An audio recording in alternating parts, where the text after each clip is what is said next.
Concussions have become a huge topic in the world of sports over the past few years, from the pros all the way down to youth. Our Jeff Jones recently worked with a two-time gold medalist and an injury prevention expert. And together, they're exposing some of the facts and myths about concussions in a story that every parent of an athlete must watch. Okay, here we go. Meet Cindy Cone. Back in her Olympic and World Cup days, she was Cindy Parlow, a soccer stud who always played the game for the right reasons. Every level I've been at, I've only done it because it is fun.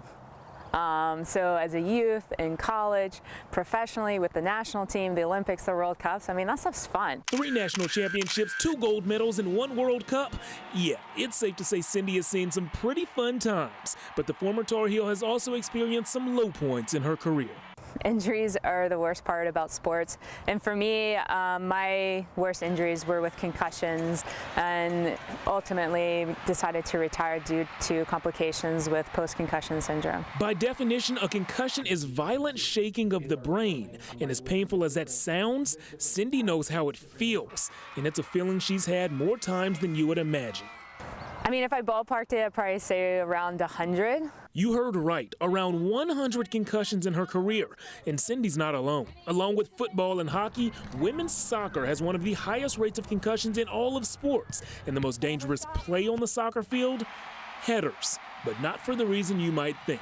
Heading a ball itself has not been demonstrated to be dangerous, but usually when you go up to head a ball, there's an opponent who goes up to head the same ball. So we'll see one head hit another, we'll see an elbow hit a head. Dr. Mahalik and Cindy agree. Physically, it's impossible to eliminate concussions, but recently science has found some effective and not so effective ways to monitor them more closely. The devices that you see here are head impact monitoring systems. So they allow us to capture data, collect the data. Some are viewable in real time and others are only seen after the fact. There are other devices called head impact indicators, and there's a growing commercial marketplace for these, as you can imagine, kind of preying on the concerns for parents whose kids are enrolled in some of these sports. So head impact monitors are good, but devices like these that light up and allegedly signal a concussion, well, Dr. Mahalik says these aren't all they're cracked up to be. And what we have found in those types of devices, that if you have 1,000 triggers, we are seeing that fewer than 4 will actually be an actual concussion. So if head impact indicators aren't the best defense to concussions, what are?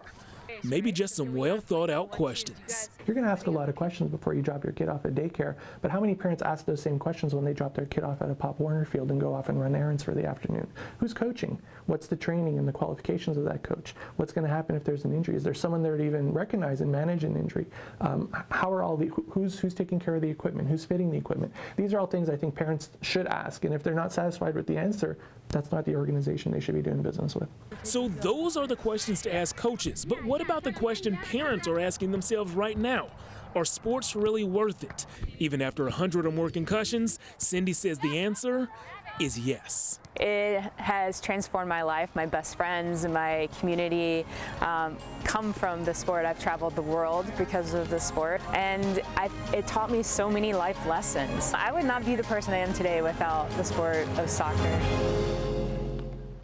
So concussions are a problem of the present, but they don't necessarily have to be a problem of the future for you and your family. Take Dr. Mahalik's advice, ask the right questions: who's coaching, who's handling injuries, who's fitting the equipment, and just make sure that you guys do your part to keep the young athletes you know safe on the field.